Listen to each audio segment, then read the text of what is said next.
Мындан 6-7 жыл мурда Саудиянын посольствосунда мени чакырып калышты Бишкектен. Ушу сизди туура таптык. Сиз менен мурдатан иштешип келатат элек. Бир ортомчу болуп бербейсизби деди. Анан эмне болду десем, кыш айы. Декабрь. Ушу бир досубуз кайрымдуулук кылайын деп атат. Көмүрү жокторго көмүр алып берсек кандай дейсиз деди. Эң жакшы болот дедим. Анда список таап кел, эми список не кыласың дедим. Көмүрү жок өзү эле билинет. Деп анан ал мага акчасын берди. Анан мен аны 40 сом кылып алып бир районго бардым.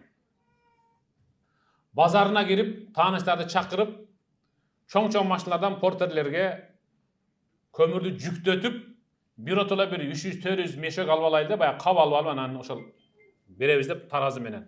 Кимдир бирөөгө 500, кимдир бирөөгө 1 тонна бөлүп беребиз деп бардык. Анан бизди эриштип келген бала бир үйгө келип токтоду. Шундай токтоду дагы. Ушул үйдүн дагы көмүрү жок эле деди. Берели дедим. Берели. Канча берели десем, баягы мени карап туруп, бир 3 мешок берсек болобу деди. Кандай болор экен? Бергенге жараша түзөрүп бере берели дедим мен дагы. Жүрө бергилеми деп салып атат. Бир канча бердик. Эми көтөрүп алып киришип койлу деп алып кирдик. Дарбазасын такылсак эч ким чыкпады. Анан барып эшигин такылдатканга туура келди. Шундай такылдатсак, ким деди ичинен. Биз эже ачасызбы деди, ачты. Чоң бөлмө, эми айылдагы баягы конок күтчү бөлмөлөр болот го. Ошол эч ким ата-энеси өтүп кеткен экен, ошол чоң эле залында. Ош печкени ортого коюп, баягы керней менен момдагы тияктан чыгарып коюптур.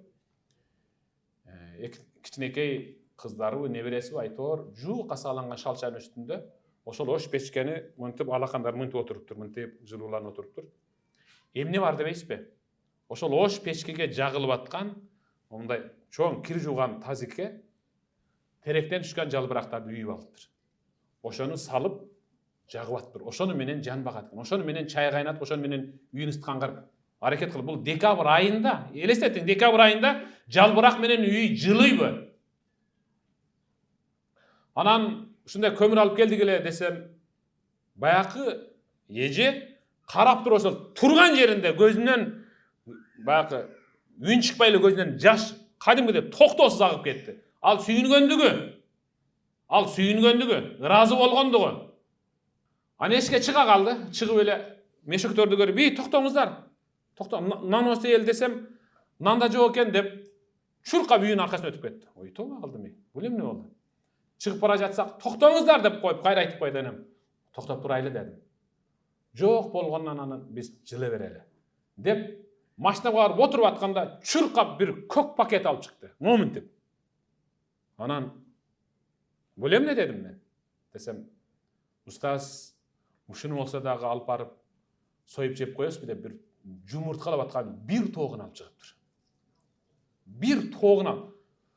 Ошол жерден аны мен ыйлап бердим. Кадимгидей көзүмдөн жаш агып кетти. Бул эмне кылганыңыз дедим. "Устаз, мен чындап сиздерди куру кол кетирмей. Карабайсызбы, мисалы, үйүндө жалбырак менен үйүн жылытып аткан бир тооктун жумурткасына зар болгон эже жумурткасын алып чыгып берип атат. Анан эже бул болбойт дедим.